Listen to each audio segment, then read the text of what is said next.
So, the Test Drive Unlimited Solar Crown devs just released their first findings and the next steps into improving the game. It's a 23-minute long video that is going to be linked in my description, and I'm just going to go over some few points that really just grabbed my attention and I think you would be interested in. So, let's get into it. Server issues. So, they actually put a safeguard system in place to just help the servers when the game released. They brought up TDU2, saying that that game had major network issues at launch and they didn't want the same thing for this game. However, unfortunately, that was not the case, as it took a lot of players to get into a game, quite a few attempts. For myself personally, it took me over 4 hours to get into a game on launch day, which was a bit of a slap in the face.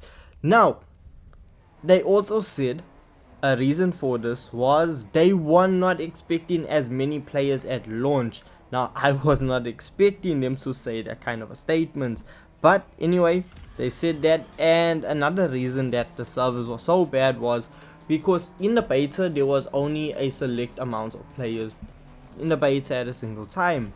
Now, when everyone hopped online to just play Test Drive Unlimited Solar Crown, it pushed the servers to limits that it hadn't been pushed before, and because of this it came up with new issues, and that's what really caused the server issues and basically all the problems of loading into the game. Now, they keep saying that there is a patch coming soon. They don't give a specific date, and this patch is going to be consisting of over 300 bug fixes, which includes things like saving the progress. So some dealers, for myself, are not saving, like the Ferrari dealer, Pearls of Asia. Those dealers are not saving. Every time I go in, it's grayed out, and they're going to be fixing that. But mostly these 300 bugs are going to be focused at server issues because they want the best stability possible. Now, the reason the patch is taking so long to actually come out is because, well, there's a delay because they need to test it to make sure they give us the best possible setup, and it also needs to be approved by the console manufacturers. So that's what's really holding them back from just releasing the patch. Then they brought up optimization. They are going to be focusing on improving all consoles and platforms, but more specifically on PC. There's going to be a second patch coming out later for the PS5 that's going to be particularly looking at improving the lower graphics quality to just give it a smoother running experience. Then they moved on to Season 1. Now, the patch coincides with the release of the new season. The patch fixes things relating to the season, so they had to release it at the same time. With the slight delay in the patch, it aligns with the delay of the season. That's why the season also got pushed back. So the new season will start when the patch arrives. Now, we are going to be needing to take some time and be patient to win the new car. So it is confirmed we are going to be winning a new car from the new season, and the new season is going to be heavily PvP focused. Now, since we brought up PvP, we need to talk about the features offline or solo. We mentioned 3 ways to look at it, which is the end of life phase, which is going to be moving the game to an offline dimension, which is very far from now. The solo mode, where they are going to focus on mainly races, because apparently that's the core experience from the game. Even though previous games had car delivery and passenger delivery missions, and yeah, they said they are gonna make it as straightforward and streamlined as possible to just get you in, because if you don't want to play with other players, they are gonna try and streamline it so you can just jump in and just tackle the events. Now, due to the fact that their focus is that this game is an MMO at the end of the day, they are encouraging you to play with other players. But if you want to wait for other players to join, that's how you're going to do it. You're going to boot up into an event and just wait and see if another player joins. That is what they are aiming to do. Then, crossplay. Crossplay is not on the cards right now, as they are focusing on servers. Then cross region is basically the same thing as crossplay, as they are not really working on it. They are more focusing on the servers.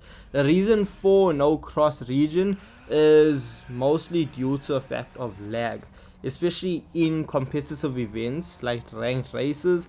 Lag is the end all. It will destroy the events or ruin the events. So they are not really focusing on getting international or cross region people versing each other. Then they spoke about the AI. Now the AI adjusts to you. They almost made it seem like we were the problem, like because you're doing so good, we made the AI better and you're just struggling with it. That's on you.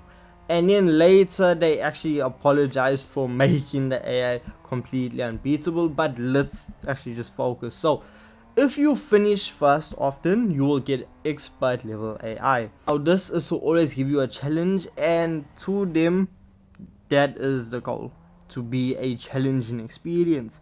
But for me, there's a difference between a challenge and something that's just outright impossible. Like, I'm already battling with things, I'm just trying to have a good gaming experience, and now I must still fight with the AI. And they also brought up the fact that the AI is not afraid to ram you off the road and have no regard for you when you're just driving. And this is especially bad at expert level, but they are going to be changing this gradually over the next few patches. Now all of the AI will be rebalanced and the aggressiveness of the AI will be changed. What I did like was the fact they brought up an example where an AI in a Bugatti Veyron will be taking a corner at max speed and somehow find a perfectly allowed drift angle to take the corner flat out. However, they did not mention a time frame. Then they brought up meta vehicles, and they said with meta vehicles and it being an MMO, the meta is always gonna change. So that means either nerfing or buffing the meta vehicles like the Audi TT and the buggy and so forth. They mentioned Audi TT could possibly change categories and get less powerful upgrades as the seasons change. They also spoke about nerfing all-wheel drive and introducing race restrictions like all-wheel drive versus rear-wheel drive or all-wheel drive only events. Then they moved on to compensation.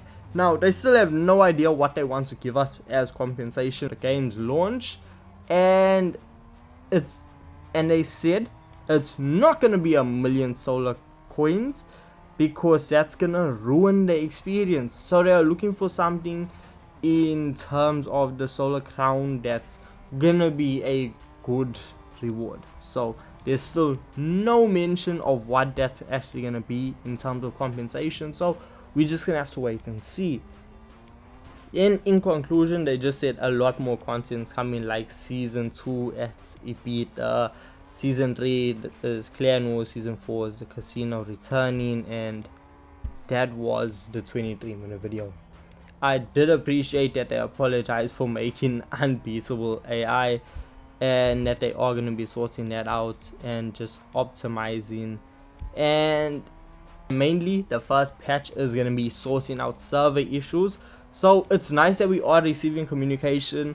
The game still has a lot more to be fixed, but we'll take it as the updates, as the patches roll out, how this game will improve and ultimately flourish. So with that being said, let me know your thoughts on what the current issues of Test Drive Unlimited Solar Crown are at the moment. And with that being said, I will catch you guys in the next video.